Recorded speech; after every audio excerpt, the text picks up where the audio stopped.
Hello friends, எல்லோரும் எப்படி இருக்கீங்க? டுடே வீடியோ என்னென்னு பார்க்கலாமா? இன்றைக்கி ஒரு நல்ல டேஸ்டியான ஜூஸியான நல்ல சாஃப்டான பட்டர் கார்லிக் பெப்பர் சிக்கன் எப்படி செய்யலான்னு பார்க்கலாமா? பேர் தான் இவ்வளோ லென்த்தாக இருக்குது, பட் டிஷ்ஷு வந்து செய்கிறது ரொம்ப ரொம்ப ஈஸி. வாங்க எப்படி செய்யலான்னு பார்க்கலாம்.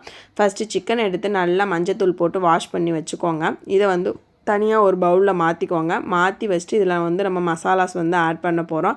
சிக்கன் நல்லா கழுவி எடுத்ததுக்கப்புறமா இதில் வந்து கொஞ்சோண்டு தேவையான அளவுக்கு வந்து சால்ட்டு போட்டுக்கோங்க. சால்ட்டு போட்டதுக்கப்புறம் நம்ம வந்து காரத்துக்கு வந்து இதில் வந்து பெப்பர் தான் சேர்க்க போகிறோம். ஸோ பெப்பர் பவுடர் வந்து 1 ஸ்பூன் சேர்த்துக்கோங்க. அதுக்கப்புறம் 1 ஸ்பூன் கார்ன்ஃப்ளவர் மாவு எடுத்து வச்சு போட்டுக்கோங்க.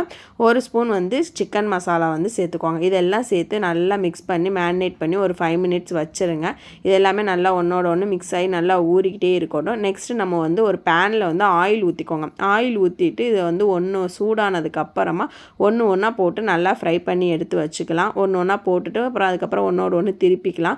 இது வந்து கார்ன்ஃப்ளவர் மாவு சேர்த்துருக்கனால நம்மளுக்கு வந்து இது நல்லா ஃப்ரை ஆகி நல்லா மொறுமொறுன்னு தான் இருக்கும். இதை இப்படியே சாப்பிட்லாம். செம்ம டேஸ்ட்டாக இருந்துச்சு. இந்த மாதிரி சிக்கன் 65 கூட ட்ரை பண்ணி நம்ம பண்ணலாம் போல். நல்லா சூப்பர் டேஸ்ட்டாக இருந்துச்சு. இதை ஒன்றோட ஒன்றா திருப்பி விட்டு நல்லா வெந்ததுக்கப்புறம் ஃப்ரை பண்ணி எடுத்து வச்சுக்கோங்க. நெக்ஸ்ட்டு அதே பேனில் வந்து ஆயிலை ஃபில்ட்ரு பண்ணிவிட்டு பட்டர் சேர்த்துக்கோங்க. பட்டர் சேர்த்து நல்லா மெல்ட் ஆக விட்டுருங்க. பட்டர் வேணுங்கிற அளவு சேர்த்துக்கலாம். அந்த அளவுக்கு சிக்கன் சூப்பர் சாஃப்டாக சூப்பராக இருக்கும். சேர்த்துட்டு பொடி பொடியாக கட் பண்ணி வச்சுருக்க கார்லிக் ஒரு 5-6 பூண்டை வந்து நல்லா பொடி பொடியாக கட் பண்ணி வச்சுக்கோங்க. இந்த பட்டர் ஃப்ளேவரும் கார்லிக் ஃப்ளேவரும் செம்ம டேஸ்ட்டாக இருந்துச்சு. அல்டிமேட்டாக இருந்துச்சு. சிக்கன் லவ்வரானீங்கன்னா இந்த மாதிரி ட்ரை பண்ணி பாருங்கள். ரொம்ப ஈஸியான டிஷ்ஷு, ஆனால் டேஸ்ட்டு சூப்பராக இருந்துச்சு. அதுக்கப்புறம் ஒரே ஒரு ஸ்பூன் வந்து சில்லி ஃப்ளெக்ஸ் மட்டும் சேர்த்து இதை நல்லா ஃப்ரை பண்ணி விட்டுக்கோங்க. இது ஒன்றோட ஒன்று நல்லா ஃப்ரை ஆகட்டும். இதெல்லாம் ஃப்ரை ஆனதுக்கு அப்புறமா நம்ம வந்து பொரிச்சு வச்சுருக்க சிக்கனை வந்து இதில் ஆட் பண்ண போகிறோம். சிக்கனை வந்து ஆட் பண்ணி நல்லா கிளறி விட்ருங்க. இதில் தண்ணி எதுவுமே சேர்க்க வேணாம். ஒன்லி இது வந்து ஃப்ரை ஆகுறது மட்டும்தான். இது அப்படி நல்லா ஒன்றோட ஒன்றா ஃப்ரை பண்ணி விட்டுட்டு நல்லா வேகட்டும். கொஞ்சம் நேரம் மட்டும் சிம் ஃப்ளேமில் மட்டும் இந்த பட்டர் வந்து கார்லிக்கும் அப்சர்வ் ஆகட்டும் அந்த சிக்கனில். அவ்வளோதான், வேறு எதுவுமே இல்லை.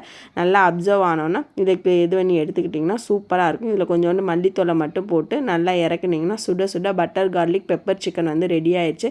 செம்ம டேஸ்ட்டாக இருந்துச்சு. இது நான் சாதாரணமாக சாப்பிட்றதுக்கு சூப்பராக இருந்துச்சு. இதை நம்ம ஏதாவது சைடிஷாகவும் வச்சு சாப்பிட்லாம், இல்லைனா இது கூட தொட்டு சாப்பிட்லாம். சூப்பர் டேஸ்ட்டாக இருந்துச்சு. நீங்களும் ட்ரை பண்ணி பாருங்கள். உங்கள் வீட்டில் இருக்கவங்களுக்கு நல்லா செஞ்சு கொடுத்து என்ஜாய் பண்ணுங்கள்.